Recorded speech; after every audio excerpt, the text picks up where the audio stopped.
The flooding of a red zone house is a first for these engineers. So in this case we've used the barriers just to simulate our flood here, but normally you'd have the barriers around the other way, keeping the flood waters away from homes. Usually floodgates are used to keep out the water, but for this earthquake-damaged home, this isn't the case. The Avonside house endured the flood mitigation test over the weekend, proving the pilot successful.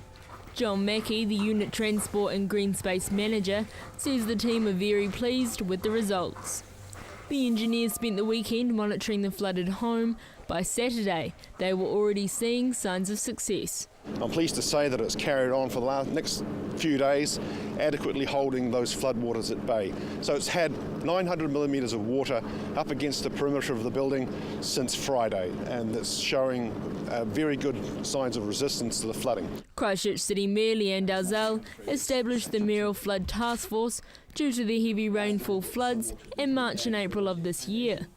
The task force banded together to come up with short-term flood mitigation solutions for residents badly affected by the floodwaters. The product comes with a 5-year guarantee, but with good careful maintenance it could potentially go longer than that.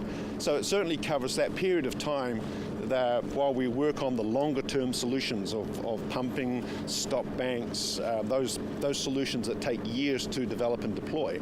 It will give people security in the years in between. The only surprise for the workers was the state of the red-zoned house. The condition of the weatherboards did add uncertainty, but testing with the worst-case scenario proved the test's worth. There has been some water come up through the foundations. That's been adequately dealt with by the little 2-inch pump we've got below the floor.